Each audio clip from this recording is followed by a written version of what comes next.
All right, so we're making our way through the Psalms. We're in chapter 13 today.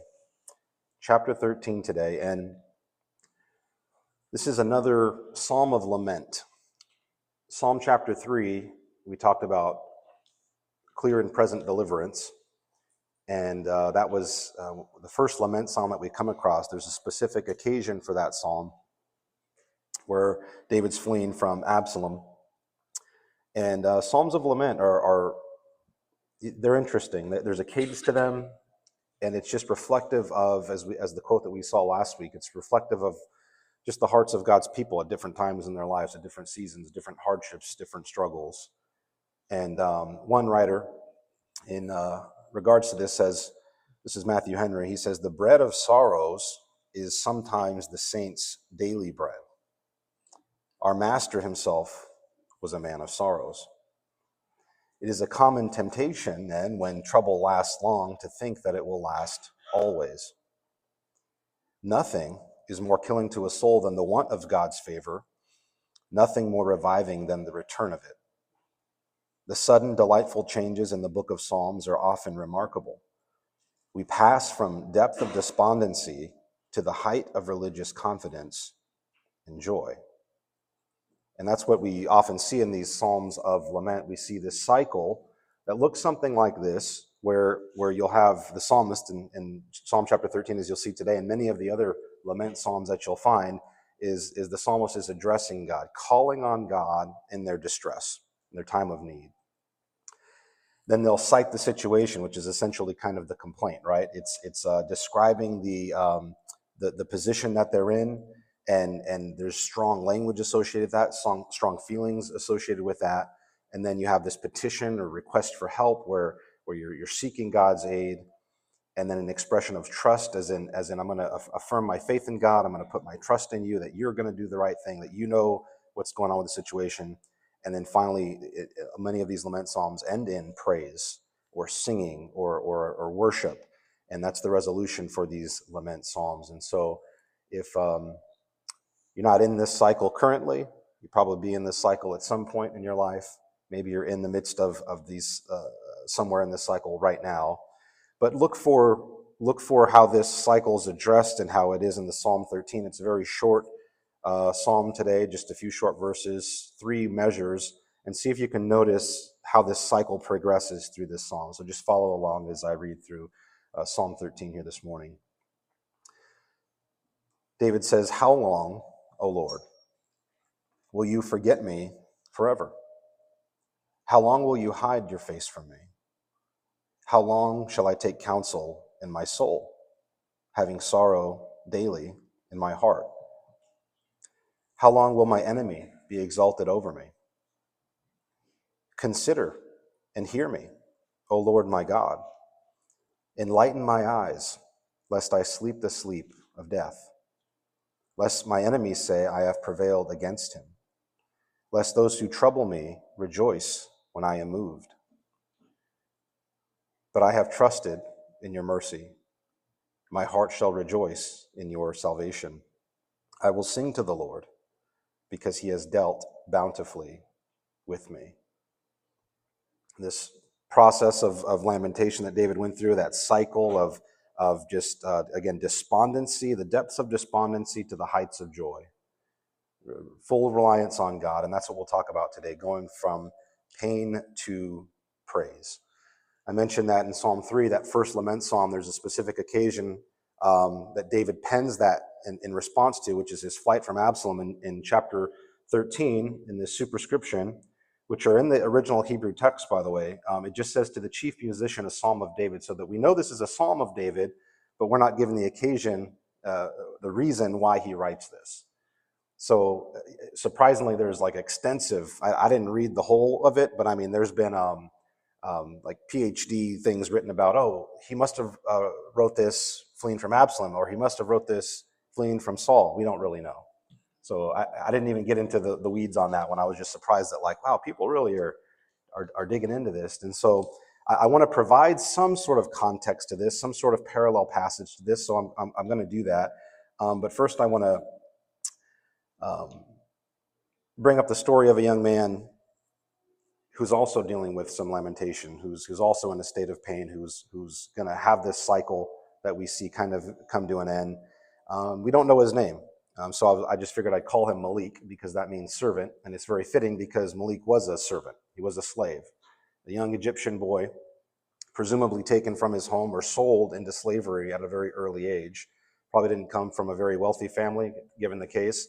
And these people that took him or purchased him, they're kind of like roving marauders. They just go from place to place, and then they take, they pillage, they kill, they steal, and he's forced into that life of servitude, and maybe they even force him to fight.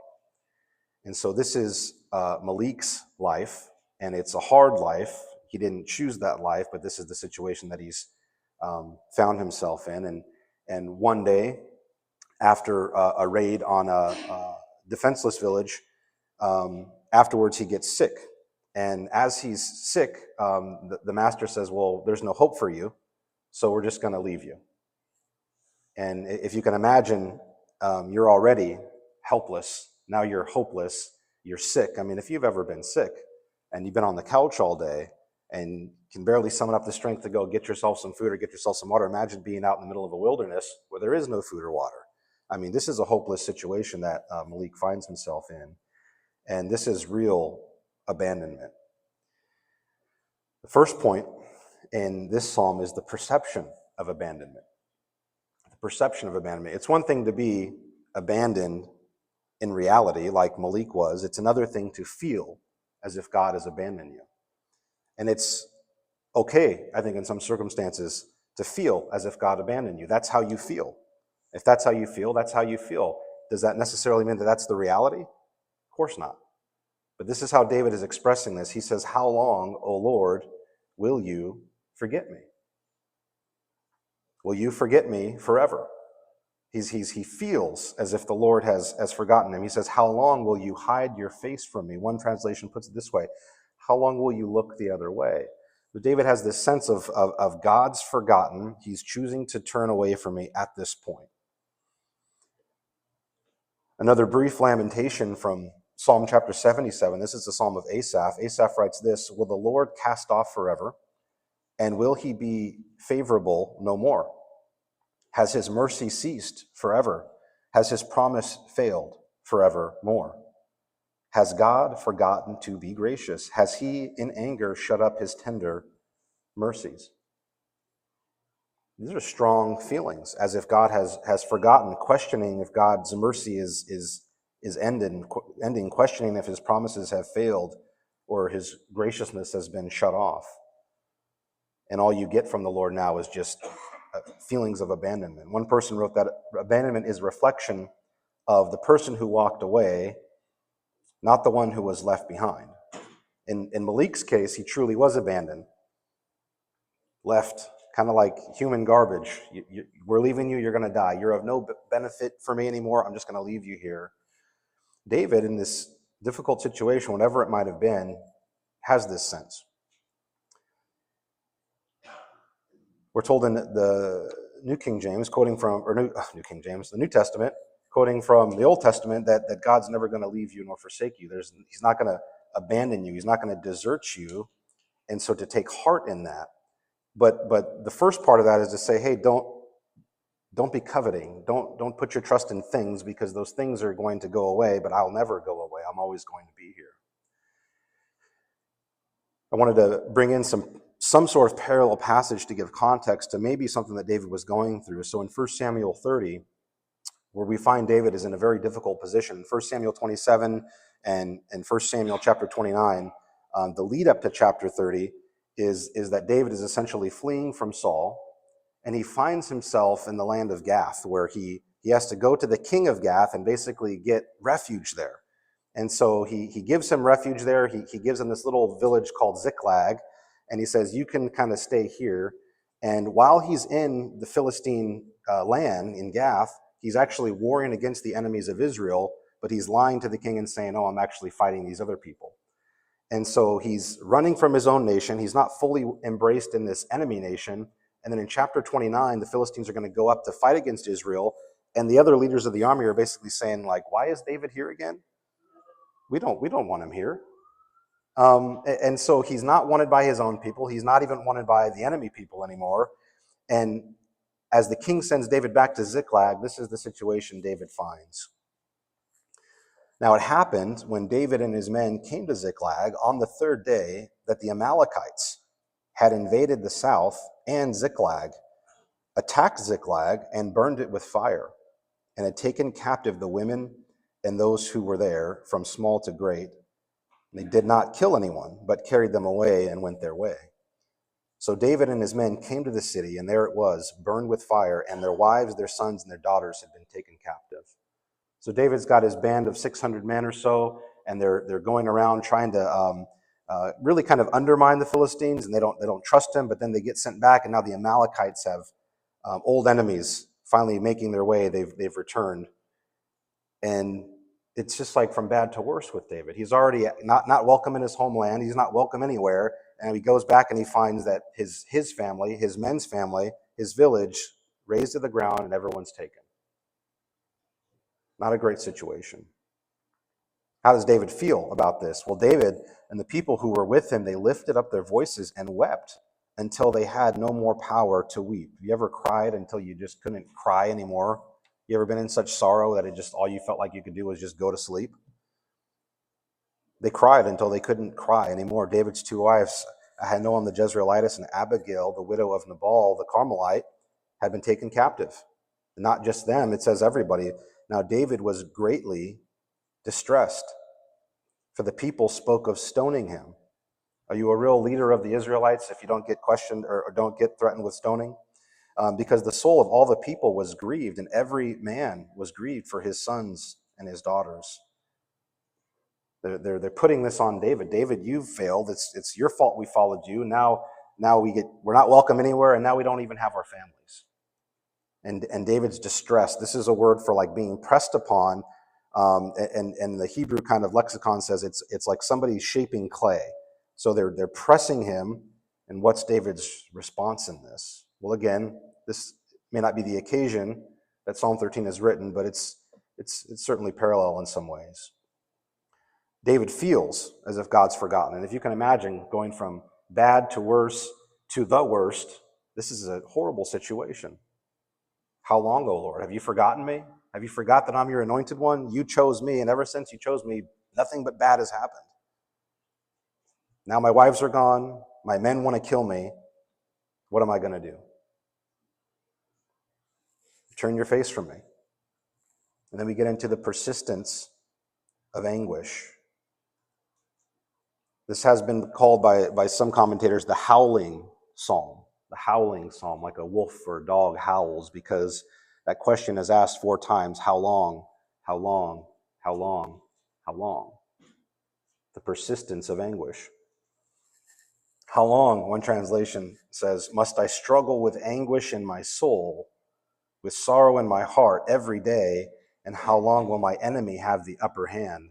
Not just the Philistines, but now the Amalekites, and this weight of waiting on the Lord to do whatever it is that he's going to do in the position that he seemingly has put me in. Like how long is this going to happen? When am I going to get my comeuppance? He's not the first person to feel like this. He won't be the last. Of course, we have the famous Psalm 22, where Jesus quotes on the cross, where he says, my God, why have you forsaken me? He felt as if there was a turning of the Father's face away from him. He felt like that help was just so far away from him. He cries in the daytime. You think of, again, the persistence of this anguish and the persistence of his crying out. I'm crying in the daytime. I'm crying throughout the night. I'm not being silent. This is a continual cry that's going forth. And in these moments of agony and pain and depression, or whatever it is that you're going through, time just seems to just be condensed and just not moving. On this psalm, Spurgeon writes, a week within prison walls is longer than a month at liberty. A week within prison walls is longer than a month at liberty. Doesn't it seem that way sometimes? You ever call out sick from work and it just feels like the day goes by in a flash? But if you're at work, it's like the longest 8, 9, 10 hours of your life. That's just how time it is. It's a funny thing. It's swift in our enjoyment, and prolonged in our misery. Vacation, you go on vacation, and it's like over before it starts. And like right when you're getting into it, it's just like, oh, it's vacation's over now. Celebrations never seem to last that long. But when you're in the throes of misery, anxiety, depression, sorrow, pain, you feel like God's not helping you as he should, that just seems to stretch on indefinitely. But God hasn't forgotten. The wonderful turnabout in Psalm 22 is he says, hey, you've heard me. You've answered me. My cries didn't go unheard, and God doesn't forget you. He doesn't forget his children. Isaiah writes this, but Zion said, the Lord has forsaken me, and my Lord has forgotten me. But can a woman forget her nursing child and not have compassion on the son of her womb? Surely they may forget, yet I will not forget you. See, I have inscribed you on the palms of my hands. Your walls are continually before me. It's unnatural for a woman with a child to forget that child. That's why when you see the news stories about like a woman doing harm to her child, we're so caught off guard by that. Like how does that happen? But what is natural is you have a woman, you have a child, and she loves that. She's not letting go of that child. This is God's picture for us. How can I forget my children? He doesn't. So although we may feel like there's some abandonment, although that's the perception that we have, and the anguish is persisting, God hasn't forgotten. I'm not setting Morse code out. That's weird.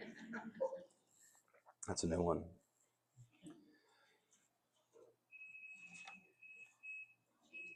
Oh. So that's the persistence of anguish. God hasn't forgotten, even though the anguish is lasting. And then we get to part 3, the pleading for aid. Consider and hear me, David says, O Lord my God, enlighten my eyes, lest I sleep the sleep of death. Lest my enemies say I have prevailed against him, lest those who trouble me rejoice when I moved. One translation says, enlighten my eyes. It just says like make the sparkle come back into my eyes, because he's alluding to death here, physical death. But I think there's also maybe a spiritual component in there of just like David understands there's something he's missing. There's something he doesn't understand. So not just praying for physical revival, but maybe some kind of spiritual revival of like let me rely on your knowledge and let me see what you see, because there's something that I'm missing. And that's like the humble turn in this cycle of lament that says, hey, nothing that I can do is going to make this change. I'm relying on you. I'm asking for your help now. Psalm 119 says, open my eyes that I may see wondrous things from your law. We have to remember to ask for that, because our normal human eyes aren't going to see the wonderful things unless God kind of grants that to us. And this is the way that God works, at least according to Elihu in Job 33. When Elihu finally speaks and he's asking Job, hey, just listen to what I have to say. Here's my take on this.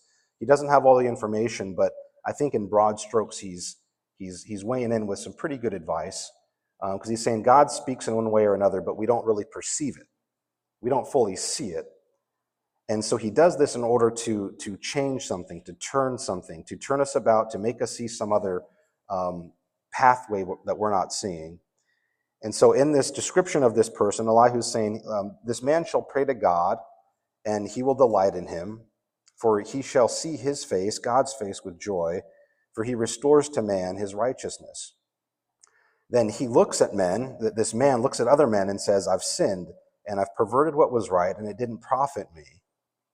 And God, he will redeem his soul from going down to the pit, and his life shall see the light.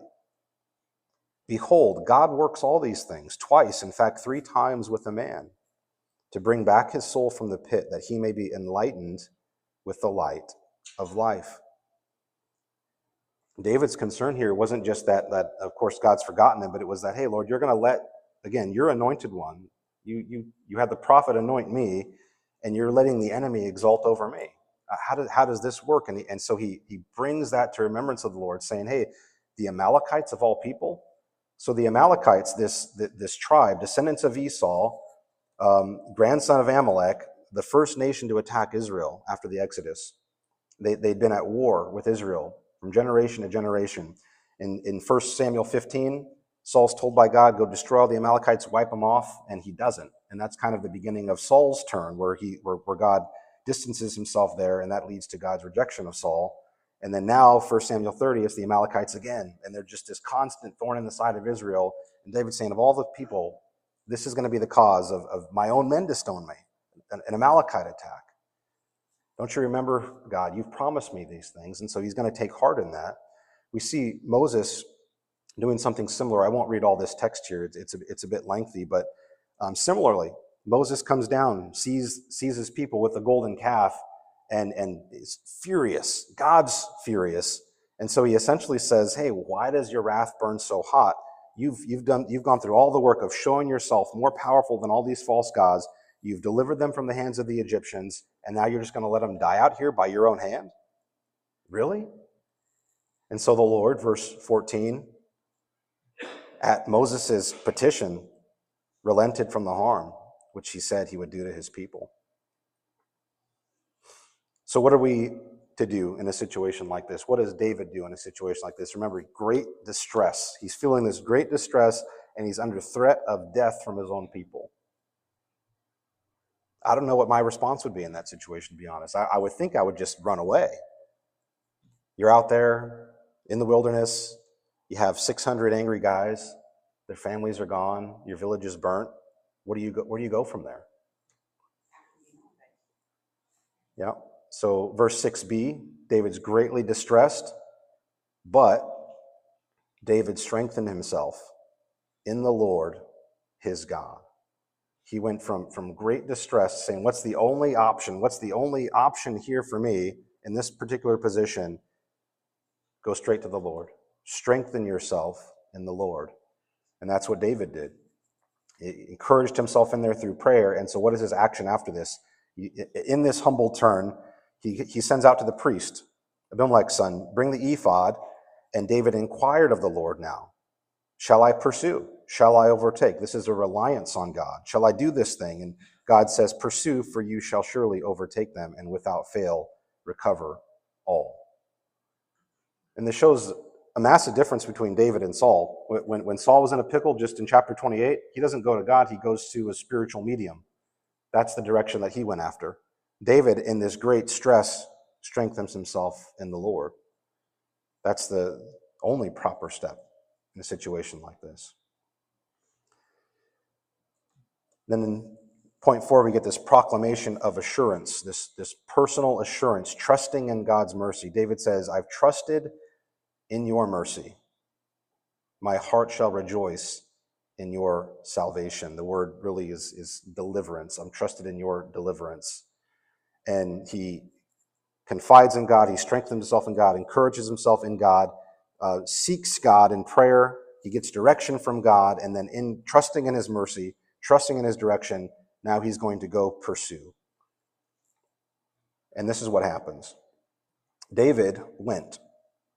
Action. He did something. He and the 600 men who were with him, and they came to the brook Besser, where those stayed who were left behind. But David pursued, he and 400 men, for 200 stayed behind, who were so weary they couldn't cross. Now think about that. They were already in battle. They had gone up to fight another battle. They get sent back. They've been doing nothing but marching for probably days on end. They come back to this emotional distress where they've been crying until they can't cry anymore, and now they've got to go again. And so 200 guys couldn't make it, and that's okay. Where do they go from here? Verse 11. Then they found an Egyptian in the field and brought him to David. And they gave him bread, and he ate, and they let him drink water. So here's where the two stories converge. This was the guy that I named Malik earlier. Just figured it was a fitting name. And Malik here has a story for David. After he gets refreshment, they gave him a piece of cake and figs, 2 clusters of raisins. So when he had eaten, his strength came back to him, for he had eaten no bread nor drunk water for 3 days, for 3 nights. And David said to him, to whom do you belong, and where are you from? And he said, I'm a young man from Egypt, servant of an Amalekite. And my master left me behind because 3 days ago I fell sick. We made an invasion of the southern area of the Chetherites and the territory which belongs to Judah and the southern area of Caleb. This guy knows all this stuff. He's very plugged in. And then we burn Ziklag with fire. David doesn't go after this guy, but he asks a very pointed question, direct to the point. Can you take me down to this troop? You know where they're going? And he said, swear to me by God that you will neither kill me nor deliver me into the hands of my master, and I will take you down to this troop. And that's a promise presumably David made and kept, because after this he does go on. And from sundown to sundown, he just slaughters all the Amalekites, gets back all of the women, all of the children, all of their goods, all the Amalekites' goods. And in verse 23, when they're fighting over how to distribute all of the goods, you have the 400 guys who went and were involved in the action and said, why are we going to give anything to the guys, the 200 that didn't come? And David said, no, the Lord's given this to us. He gave us this victory. He gave us all of this, and he realized this was all of the Lord. He strengthened himself in the Lord. He sought after the Lord's advice. He obeyed the Lord. He had mercy on this man, and he gave him the victory. But who would have thought that these two paths would have ever crossed? Nothing David could have planned. Nothing that young Egyptian lad could have planned. And yet, he, Malik, who was abandoned, found deliverance from God's anointed. And if that was me, if I was that young man, it's like I would have sworn allegiance to David from then and forevermore. Like, man, you saved me. I was on the brink of death, and you gave me food, you gave me water. And it's just amazing how God works. David strengthened himself in the Lord. He meets a young man he maybe would have never otherwise met. But these hardships, the pain that sometimes introduced in our life, God, in his sovereignty, in his wisdom, works these things out ultimately for the good of his people. And then last point here, the praise for provision. I will sing to the Lord because he has dealt bountifully with me. I always think of Paul and Silas in prison, how they're singing while their chains are still on, while they're still in bondage, while they're still in captivity. This is before the earthquake, before they're given their freedom. They're singing, right? Not a time when most of us would sing, but in David's cycle here, he's got to go from that pain to that ultimate promise here, this provision, this recognition of God's the only one who can help. And actually, when I step back and get a better look at things, not only has he helped, he's dealt really well with me. He's dealt really bountifully with me. David, he says, it's the Lord who has given us this victory. It's the Lord who's preserved us. It's the Lord who's delivered into our hand the troop that came against us. And he recognizes that God in this situation, although that seemed very dire, has actually come out on top. He realizes that God has remembered. In Psalm 77, we looked at Asaph's lament, and this is how he begins to finish out that psalm. And I said this is my anguish, but I will remember the years of the right hand of the Most High. I will remember the works of the Lord. Surely I will remember your works of old, your wonders of old. I will also meditate on all your work and talk of all your deeds. Your way, O God, is in the sanctuary. Who is so great a God as our God? Who is so great a God as our God? You are the God who does wonders. You have declared your strength among the peoples. You with your arm redeemed your people, delivered your people, saved your people, the sons of Jacob and Joseph, Selah. And then if that's not enough, it's not that our perception is often wrong when we're in pain and we focus on maybe too much how we feel in that moment. You also have to remember how God feels. Because Zephaniah tells us something really, truly remarkable. And this is something to latch onto when you're in those moments. Zephaniah 3, verse 17, the Lord your God in your midst, the mighty one, will save. He will rejoice over you with gladness. He will quiet you with his love. He will rejoice over you with singing. And it's a remarkable thing to think about that oftentimes, like, we're the ones who, in that cycle of lament, we start there, and then in the worst spot, and then we end with praise. Well, if you're God's child, think about how God's viewing you. He didn't forget David. He didn't forget his anointed. He doesn't forget that you're that child that needs that nourishment, that assistance. He hasn't abandoned you. He hasn't forsaken you. And we have to do our best to remember that, because we often forget in the throes of difficulty. But ultimately, it's Jesus that we look to, that kind of fulfills all these things that David's talking about. He's the one. He's the ultimate one. We looked at Psalm 22, where Jesus felt as if God's face was hidden from him. How long will you hide your face from me? And he was answered. The Lord heard him. Jesus did not remain in the sleep of death. David was concerned, hey, lest I sleep the sleep of death, lest my eyes close, don't forget me, lest my enemies be exalted over me. This is what the sermon says in Acts 13. For David, after he had served his own generation by the will of God, fell asleep. He ultimately died. He was buried with his fathers and saw corruption.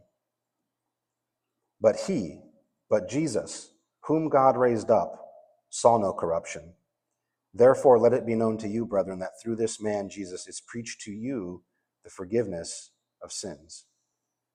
And then in Revelation 1:18, Jesus is the one who says, I'm the living one. I've died, but I'm alive forevermore. He didn't remain in the sleep of death. And Jesus' enemies ultimately did not prevail over him. 1 Corinthians states, he must reign until he has put all his enemies under his feet. And then in the famous psalm, the Lord sends forth from Zion your mighty scepter, rule in the midst of your enemies. The Lord said to my Lord, sit at my right hand till I make your enemies your footstool. The Lord shall send the rod of your strength out of Zion, rule in the midst of your enemies. David asks, how long my enemies are going to be exalted over me? Are you going to let them prevail against me? Jesus answers, I'm ruling over all. I'm going to rule until all my enemies are under my feet, including death. And that's something that we need to take heart in. In the spiritual sense, we all start out like Malik. As I was thinking about this week, we all start out like Malik, abandoned and abused by what sin has to offer. That's the life that we know. That's the life that we had been left in, were it not for God's anointed, were it not for God sending his son to save us, to cross paths with us, to give us that bread, to give us that water, to give us sustenance, and then to take us in. That was our lot. And so many people are there. And we have to have some compassion for the people that are in pain and don't have the perception to be able to step back and say, God loves me as his child, God cares for me as his child. There are people out there that are like Malik who can't step back and have that, who can't say the Lord rejoices over me gladly, who can't say the Lord is singing over me. So it's incumbent upon us to reach out to those people, to introduce them to God's anointed one, Jesus Christ, and say, hey, here's the refreshment he has to offer. Here's the salvation and deliverance he has to offer. Here's a reason to sing when you're in pain. Here's a reason to understand that God has in fact dealt bountifully with you. And that's a wonderful message to share from Psalm 13. It takes us from pain to praise. And we just need to remember, God's dealt so bountifully with us. I'm sure we can all think of times in our lives, God certainly could have dealt with us in a much harsher way. Sometimes we need that discipline, but he has been good. Let's pray. Lord, thank you so much for this psalm, this reminder that even in the midst of pain, we can find reason to sing, to praise, to remember that you've dealt bountifully, that you're not going to forget your people, the ones that you love, the ones that you sent your son to die for. We thank you for this word from your book. We thank you for your son, for sending him to redeem us. Pray for our pastor in the next hour. We pray that your name will be worshiped, that you'll work on our hearts, Lord. And in Jesus' name we pray. Amen.